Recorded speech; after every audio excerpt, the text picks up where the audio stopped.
Hello and welcome everybody to my channel Omni Bioentrance, and today we will be discussing IIT JAM question paper for the subject Biotechnology conducted in the year 2021. If you are new to my channel, please do like, share and subscribe. If you want still previous year question papers of IIT JAM Biotechnology, you can go to my channel Omni Bioentrance. In the playlist C for IIT JAM and you will find them there. Coming to the first question. If the blood group of mother and father are AB and O respectively, what are the blood groups possible for the child? So AB is that of the mother and O is that of the father. AB will produce two types of gametes, A and B, and O will produce only one type of gamete, that is O.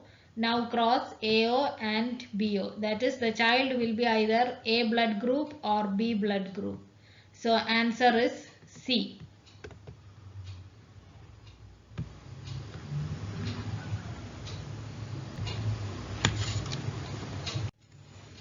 Then which one of the following features distinguishes between gymnosperm and angiosperm? Seed formation. Both are having seed formation. Both have vascular tissues and seed cover. Seed cover. Angiosperms have seeds enclosed within the fruits. That is, they have a seed cover. Whereas gymnosperms have naked seeds. They don't have seed cover. So that distinguishes between gymnosperm and angiosperm. Gamete production are also found in both gymnosperm and angiosperm. Then ecosystem ecology is the study of an organism's behavior towards environmental changes. No. Factors that affect the interaction of individuals in a population. No. Interaction among biotic and abiotic components. Yes, that is ecosystem ecology. Then next one. Bacterial strains that do not grow in the absence of a specific nutrient are called. So, okay, heterotrophs. Heterotrophs, you know that they require organic carbon source for their growth. Chemotrophs, they use chemical energy for their growth. Autotrophs, they synthesize on their own. That is, they synthesize organic compounds from inorganic compounds. And what are auxotrophs? They do not grow in the presence of specific nutrient. Answer is option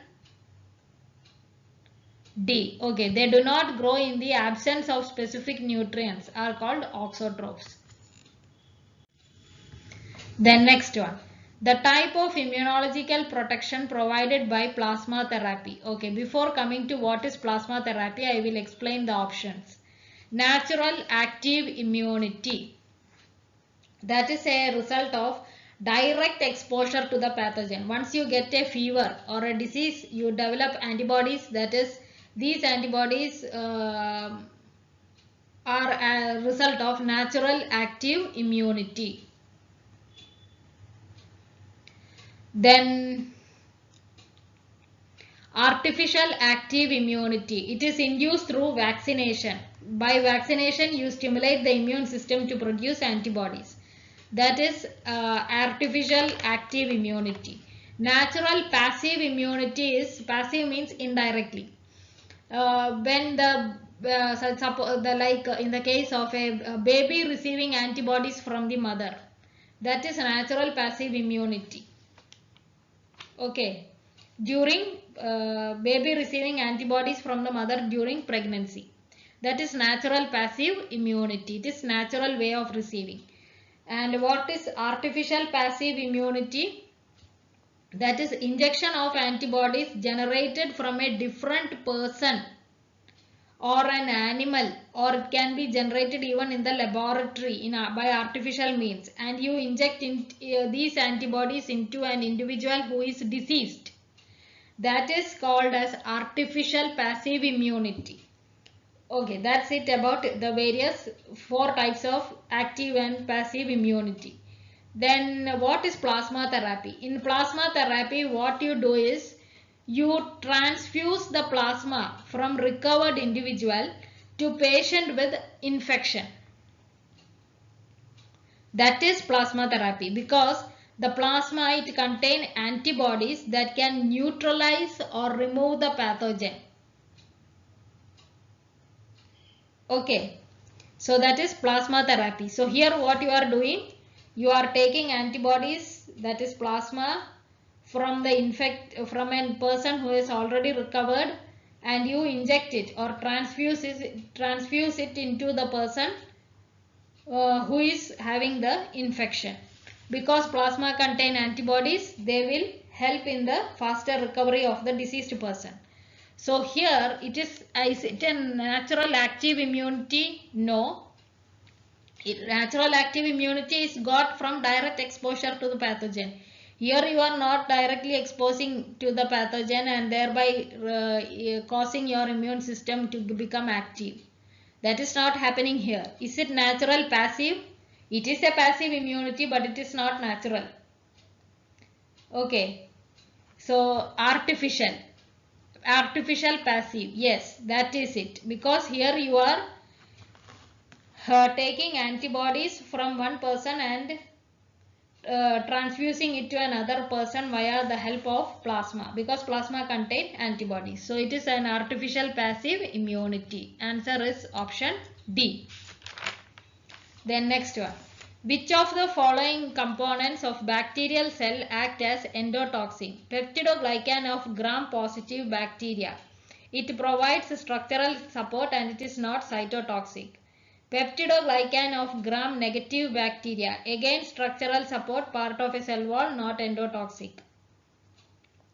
Porins, they are channels in gram-negative bacterial outer membrane. They are not endotoxic. But lipopolysaccharides, yes, they are endotoxic. Answer is B. Then next one. In a genetic cross between plants bearing violet flowers and green seeds, the white flower and yellow seeds, the following phenotypic distribution was obtained in the F2 progeny.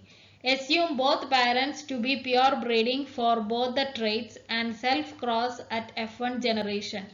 So these many number of violet flowers and green seeds you got, this many number of violet flowers, yellow seeds you got. So if you see these numbers, you can see that it is in the ratio 9:3:3:1.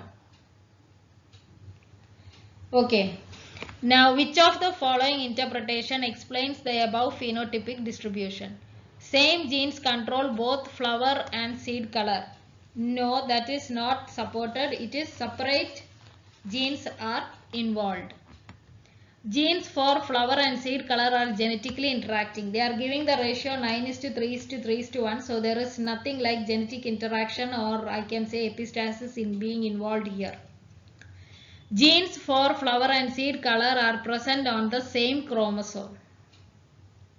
That could be same chromosome means they are linked, because the recombinants are very low and parentals are more in number. So that may be because of linkage. So linkage means they are present on the same chromosome. So C could be the answer. Flower color of in this plant species is polygenic trait. If it was polygenic, then we could have got intermediate flower colors also. But that is not happening here. Only violet flowers and white flowers are there. So D is also not the answer. Then next one. Which one of the following options features or properties does glucose acquire through intramolecular hemiacetal formation? Now what is hemiacetal formation? That is when an aldehyde reacts with an OH group, it results in hemiacetal formation. Now here they have said intramolecular, that is within the molecule. So if C1, that is the aldehyde of glucose, it reacts with OH at carbon at 5th position, then you will get a hemiacetal in case of glucose. Now because of this hemiacetal formation, instead of 4 chiral carbons in glucose, you will get an extra one at position 1, that is over here. Okay, that is what is happening in hemiacetal, intramolecular hemiacetal formation in glucose. Ability to function as reducing agent. No. An additional chiral carbon. Yes. That is correct. So the answer here is option B. Then next one. What is the significance of the isomerization of glucose 6-phosphate to fructose 6-phosphate for the progression of glycolysis? As functional groups, ketones are more reactive than aldehyde. No, that is not the answer.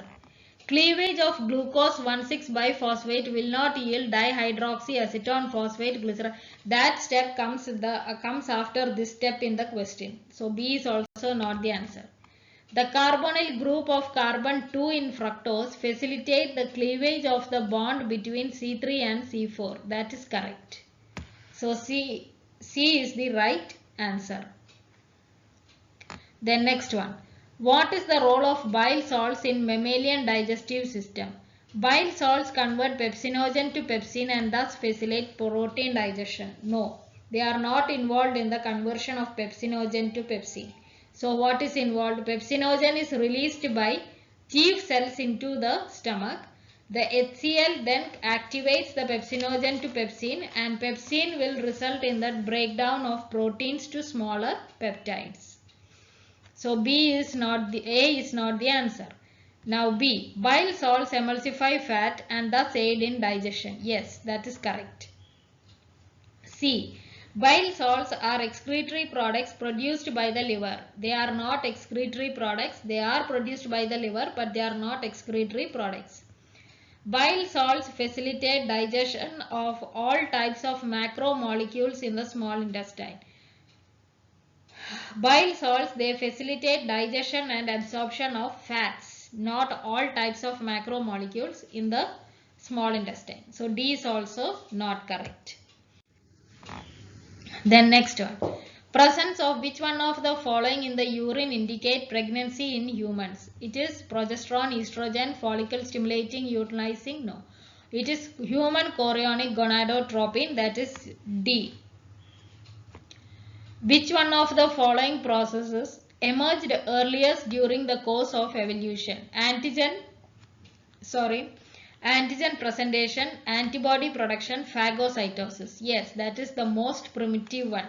In phagocytosis, there is engulfment of the foreign body and digestion of this foreign body. And phagocytosis, it was present from the time of amoeba, sponges, so all these are primitive. So naturally phagocytosis is the earliest one. So answer is option C. Then next one. Which one of the following microscopic technique provides a three-dimensional perspective of live, unstained and transparent specimen obtained from the wild? Okay. Confocal microscopy. It requires fluorescence staining. So that is not the answer. Fluorescent microscopy. It requires fluorescent probes or fluorescent stains. So B is also not correct. Phase contrast microscopy. It doesn't provide a three-dimensional perspective. So what is left out? Differential interference contrast or Normarksky microscopy. Answer is option D. In plants, the ovules are attached to the ovary by placenta. Answer is option A. The lack of linear correlation between genome sizes and genetic complexities among various species is known as, direct question, it is C-value paradox. Answer is A. Then match the cell junctions listed in group A with their correct functions listed in group B. Adherence junctions. Joins actin bundles in the neighboring cells. Desmosomes joins intermediate filaments in the neighboring cells. Tight junctions seal neighboring cells. Gap junctions, they allow diffusion of molecules between adjacent cells. So a P1P, 2Q, 3R and 4S. So answer is option D. Then next one. In mammals, females have 2 X chromosome and males have 1 X chromosome.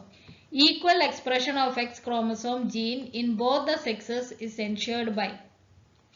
So this ensured by Dosage compensation. So dosage compensation, it ensures equal expression of X chromosome gene in both male and female.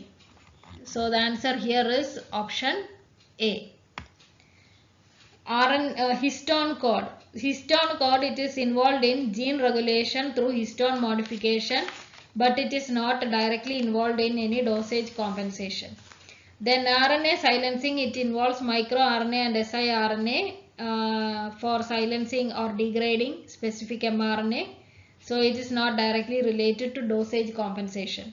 Then heterochromatin formation, it is involved in gene silencing but not specific to dosage compensation. So the answer here is option A. Then next one. The difference between mitosis and meiosis 1 is okay. Sister chromatids separate in mitosis. Yes. Whereas homologous chromosomes separate in meiosis 1. Yes, that's correct. In meiosis 2 only sister chromatids separate. First in meiosis 1 it is homologous chromosomes that are getting separated. Then B, the nuclear membrane is absent during mitotic metaphase.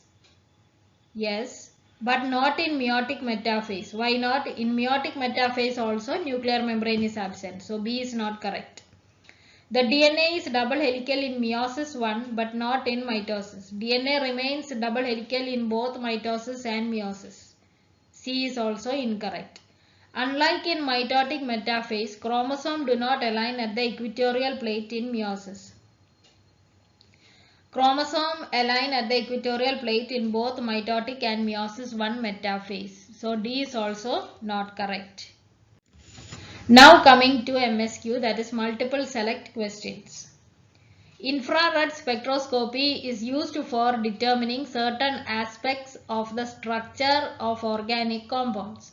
Which of the following statements is or are false? IR radiation induces electronic transitions. No, it is vibrational transitions and they provide information regarding the molecular structure, functional groups and bonding.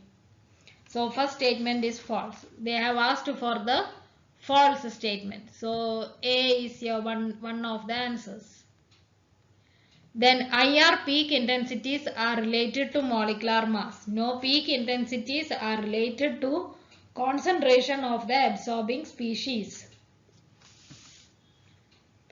Then most organic functional groups absorb in a characteristic region of the IR spectrum.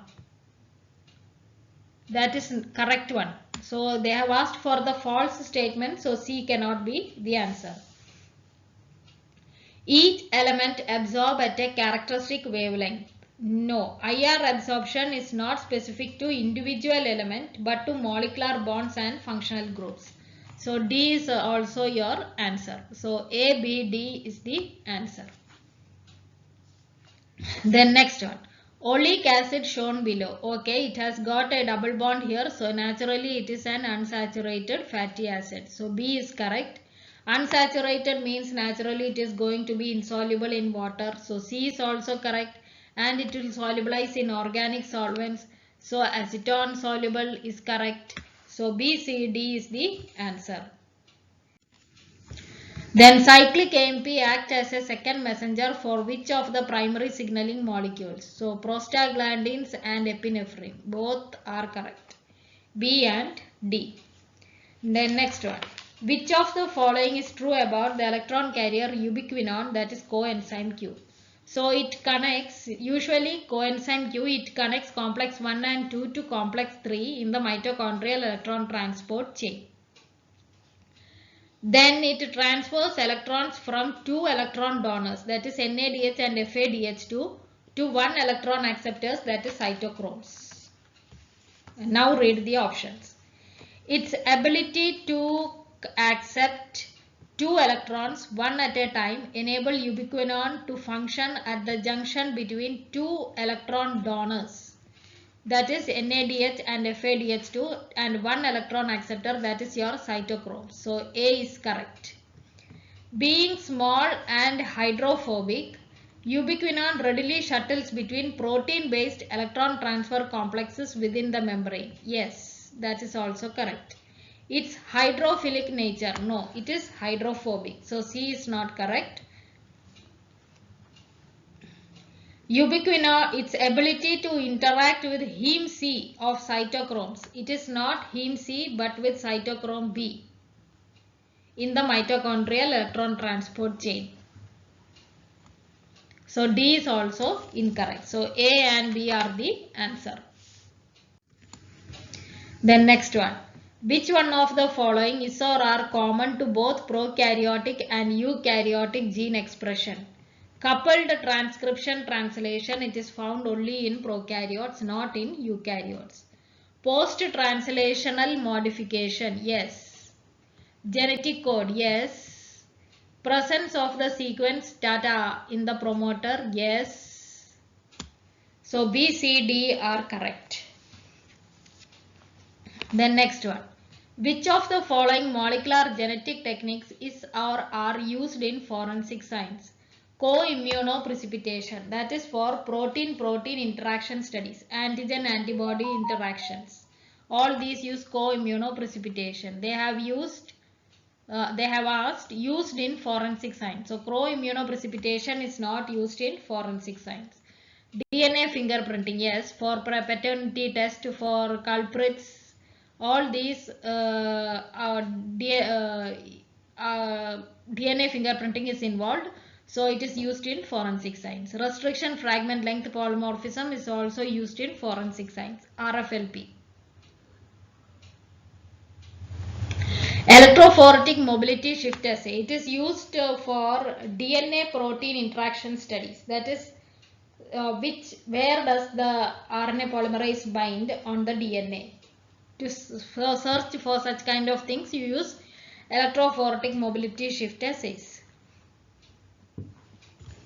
So DNA protein interaction studies. Then next one. Which of the following is or are involved in the initiation of DNA replication? Row A. Row A, it is involved in the termination, transcription termination in prokaryotes. So it is nothing to do with DNA replication. So A is not the answer. Ori C, yes, DNA replication. Sigma factor, it is a subunit of RNA polymerase in prokaryotes. And it recognizes promoter sequences. So C is not the answer. DNA A, it is involved in DNA replication. So B and D are the answer. Which of the following pairs is or are analogous structures? Human hand and bat wings, they are homologous structures. Homologous structures, they share a common ancestor. And human hand and bat wings, they are arising from, human and bat have arisen from the vertebrate.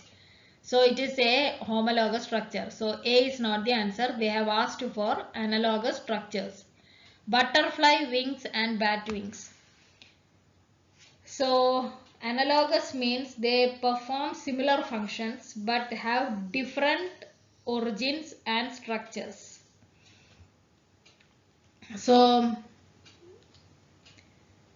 wings, butterfly wings, bat wings and bird wings both fly. They are all involved in flying because they are wings for those particular animals. So, and they are formed from different tissues and bones. So naturally they are analogous structures. Then dolphin flipper and fish wings. They are involved in swimming, but they have different origins. Okay. So B, C, D, they are analogous structures.